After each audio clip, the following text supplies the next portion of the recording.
Assalamualaikum warahmatullahi wabarakatuh. Alhamdulillahirabbil alamin. Wassalatu wassalamu ala asyrafil anbiya'i wal mursalin wa ala alihi wa sahbihi ajma'in. Jadi judul video ini, Indonesia bisa makin bobrok. Kita tetap mengharapkan tidak makin bobrok. Saudara-saudaraku sebangsa setanah air, jadi rezim Prabowo ternyata merupakan kelanjutan atau kontinuasi belaka dari rezim bobrok Jokowi. Salah-salah dengan gaya serba gerusa-gerusu dan gedebak-gedebuknya, dan maaf sambil nampak ngos-ngosan, saya khawatir masa depan Indonesia di bawah Prabowo Subianto bisa lebih terpuruk lagi. Jadi ini bisa, belum tentu. Ya mudah-mudahan saya salah atau keliru. Masalahnya Mulyono terus saja menempel atau melekat dengan Prabowo. Dan cukup jelas dalam partnership Prabowo-Jokowi, Jokowi menjadi partner yang senior. Wibawa Jokowi buat Prabowo jauh lebih besar karena Prabowo adalah partner junior. Saya agak terkesan melihat Pak SBY, Jokowi, sama Prabowo itu ada di sebuah panggung. Ya, saya lupa di mana panggungnya itu. Kesempatan apa saya juga lupa. Ya. Tetapi ketika tiga tokoh itu mau turun, maka Prabowo itu ketika menyalami Jokowi itu membungkuk badannya. Ya. Jadi tadi seperti saya katakan dia kan juniornya, ya. Sangat hormat, taat ya, kepada Jokowi. Nah sementara ketika Prabowo mau menyalami Pak SBY yang sukses jadi presiden 10 tahun tidak banyak masalah, itu saya nggak tahu mengapa body language-nya itu ya Pak Prabowo itu hanya begini saja ya, sampai membungkuk ya. Nah, jadi saya bukan ahli membaca bahasa tubuh, tapi orang awam seperti saya melihat seperti agak aneh. Ya itu tafsir banyak orang lah. Tetapi video saya kali ini akan membahas secara singkat inovasi Prabowo yang menggemparkan, yakni membentuk Badan Pengelola Investasi BPI bernama Daya Anagata Nusantara.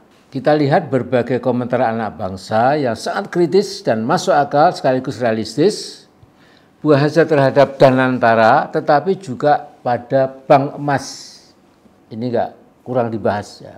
Misalnya hashtag tokoh Indonesia yang ditulis oleh Mangatur L. Paniroy, intinya dua proyek itu ambisius, tetapi ada kekhawatiran besar. Apakah benar bisa membuahkan kemandirian ekonomi Indonesia atau justru menjadi ladang baru korupsi elit dan bencana finansial? Nah, sebagai sovereign wealth fund, aset awal diperkirakan mencapai 900 miliar dolar atau senilai 14.670 triliun rupiah. Banyak pihak yang mengumbar lamunan Danantara akan menjadi SWF, Sovereign Wealth Fund terbesar di dunia. Ini luar biasa. Ya. Memang dana yang dibutuhkan oleh Danantara itu gila-gilaan. IKN Nusantara di Kaltim yang sekarang sudah jadi kota hantu saja, seluruhnya menelan biaya 466 triliun. Hampir bisa dipastikan pembangunan IKN yang gagal total itu juga telah jadi ladang korupsi besar-besaran. Kebetulan Jumat pagi tadi, ya setelah sholat jamaah subuh di masjid dekat rumah saya, ada dosen Fakultas Ekonomi UGM yang ikut sholat. Nah seusai sholat, saya minta waktu barang 10 menit untuk menanyakan bagaimana kira-kira masa depan Danantara dari perspektif ekonomi. Ya, saya orang awam tanya seorang ekonom. Nah kira-kira berikut ini yang dia sampaikan. Pertama, dari mana modal awal Danantara berasal? Pemerintah menyuntikkan dana segar sebesar 300 triliun yang diambil dari penyunatan anggaran sektor vital seperti pendidikan dan kesehatan. Sementara itu anggaran pertahanan dan fasilitas mewah pejabat tetap tak tersentuh. Jadi kita sedang mengorbankan masa depan anak-anak demi proyek ambisius ini. Danantara bukannya dana tak kentara, ya, itu kata beliau. Kedua, bagaimana Danantara akan mengelola asetnya. Jadi SWF, Sovereign Wealth Fund seperti Temasek, Singapura, dan Khazanah, Malaysia, telah membuktikan keberhasilannya dengan diversifikasi investasi di luar negeri. Namun Indonesia justru berencana menggunakan Danantara untuk membiayai mega proyek hilirisasi di dalam negeri, terutama di sektor pertambangan. 90% dana Danantara akan dialokasikan ke proyek hilirisasi tambang, mengulangi kegagalan era Jokowi. Di Morowali, pabrik nikel milik perusahaan Cina meracuni sungai dan meminggirkan warga setempat.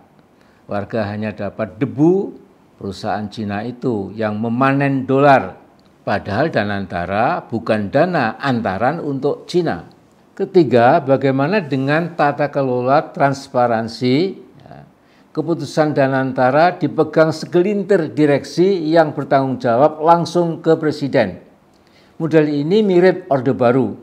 Jiwasraya dan Asabri adalah contoh bagaimana sentralisasi melahirkan mafia. Dengan aset yang tidak seberapa dibanding Danantara, 17 triliun skandal Jiwasraya dan 23 triliun skandal Asabri sudah cukup menjadi monumen keserakahan mafia Indonesia. Danantara bukan dananya tentara. Nah, Danantara bukanlah panacea, apalagi solusi instan untuk semua masalah ekonomi Indonesia. Ia adalah pisau bermata dua, bisa menjadi alat untuk mencapai kemakmuran. Ini andai kata semua jujur, ya, bukan tukang maling atau tukang korupsi, ya. Tapi juga bisa menjadi senjata yang menghancurkan. Kita sebagai warga negara harus kritis dan waspada. Jangan biarkan Danantara menjadi ajang pesta para maling yang menggerogoti kekayaan negara yang kita cintai bersama. Nah, kita harus menuntut transparansi, akuntabilitas, dan partisipasi publik dalam setiap keputusan yang diambil oleh Danantara. Sejarah membuktikan bahwa kekuasaan yang terpusat dan otoriter seringkali berakhir dengan kehancuran. Mari kita pastikan bahwa Danantara tidak menjadi mimpi buruk bagi generasi mendatang. Nah, jadi selama Mas Prabowo tetap saja dalam cengkeraman bapaknya Gibran Kofifa, saya tidak melihat dalam beberapa waktu mendatang akan terjadi perubahan. Ya, bahkan mungkin lebih bobrok mungkin, ya, tapi ini kekhawatiran saya mudah-mudahan tidak akan menjadi kenyataan. Saya kira sekian dulu. Selamat beribadah puasa Ramadan bagi yang melaksanakannya. Lebih kurang seperti itu. Sekali lagi kalau ada yang benar tentu dari Allah SWT. Kalau ada yang keliru, ada yang ngawur, ada yang tidak masuk akal dan lain-lain, ya dari Amin Rais hamba Allah yang serba lemah. Assalamualaikum warahmatullahi wabarakatuh.